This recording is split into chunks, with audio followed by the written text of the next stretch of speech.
In this video, I'm going to explain how the morale and fortitude system works in Wo Long Fallen Dynasty. Let's start with morale. That number in the circle directly above your green health bar is your current level of morale rank.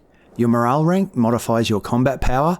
The higher your morale, the more damage you will do to enemies and the less damage they will do to you. When you start a new level, your morale starts at 0. Here I'm at the start of a new level, so you can see my rank is at 0.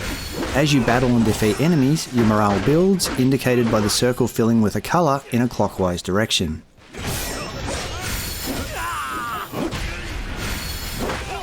You can see how much morale you'll gain from an enemy by locking onto them.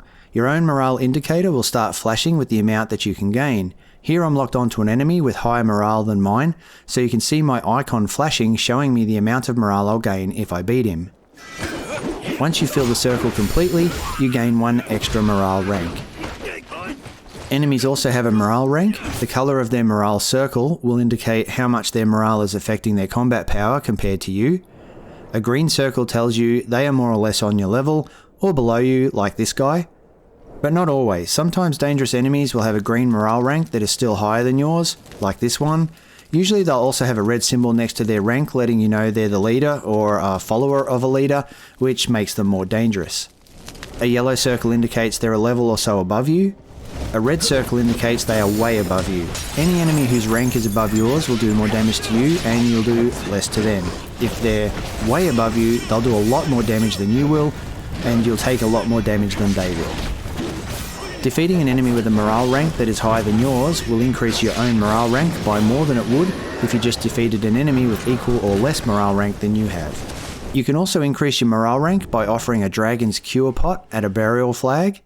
A burial flag, identifiable with its purple swirl, is a mark that shows where a player in another game fell to an enemy. It shows their details when you look at it and lets you know there's an enemy in the area that has a raised morale rank as a result of them beating that player, identifiable with the purple swirls around their own morale rank. But be aware, when you increase your rank at a burial flag, it's only a temporary increase, it won't last long. If you kill the enemy that beat the other player will get a charge of Dragon's Cure Pot at their end. If you die and another player avenges you, you'll get a charge of Dragon's Cure Pot yourself, which you can again use to raise your morale level at the next burial flag. Multiple players can avenge the same death for you too, giving you multiple charges from a single death if you're lucky. In battle, your morale rank and your enemy's morale rank will go up or down depending on how well each of you is doing. The most extreme example of that are enemy red attacks, which cannot be blocked. If an enemy does a red attack and you don't avoid it or deflect it, and it hits you, that's a critical blow that will cause your morale rank to reduce by 1. If you die, the enemy that killed you will gain morale and you will lose your morale, well, to a point, but more on that in a moment. You can gain your morale back by defeating the same enemy that defeated you, who you can identify by the gold glow around their own morale indicator. But if you fail, you lose those morale points completely and have to earn them all over again. The exception to this is a major boss fight. Whenever you enter a major boss fight, the morale points you lost to that boss will always be regained upon entering the fight again. Outside of boss fights though, if you lose your morale, you have to gain it back all over again, but not necessarily from 0. When you lose your morale, you can only lose it down to a certain point.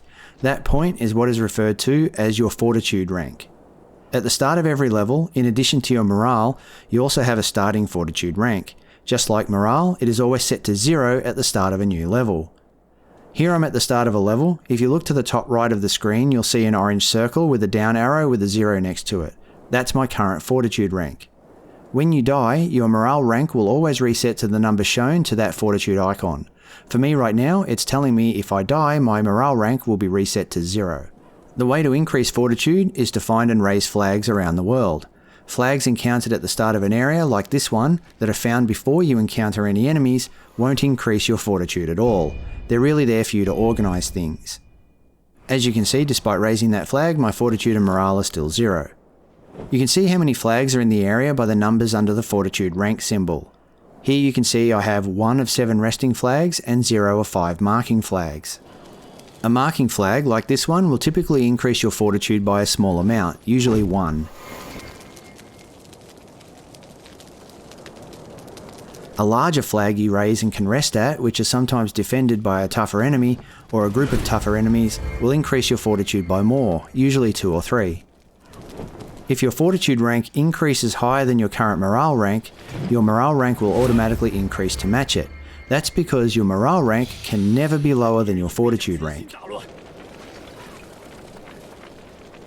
Finally, your morale rank is also tied to your wizardry skills. Although you get to unlock wizardries just by leveling up your character, some wizardry spells can only be cast when you have high morale. You can see how much morale you'll need to cast a spell when you unlock the spell in the wizardry skill tree. Here you can see Lightning Bolt requires 3 morale to cast it, Absorb Fatality costs 0 morale, and Lightning Weapon costs 7 morale, and so on. You can also see it when you equip a wizardry spell. Unstoppable Force costs 7 morale, Firebolts costs 0 morale, and Enhanced Defense costs 3 morale, and so on.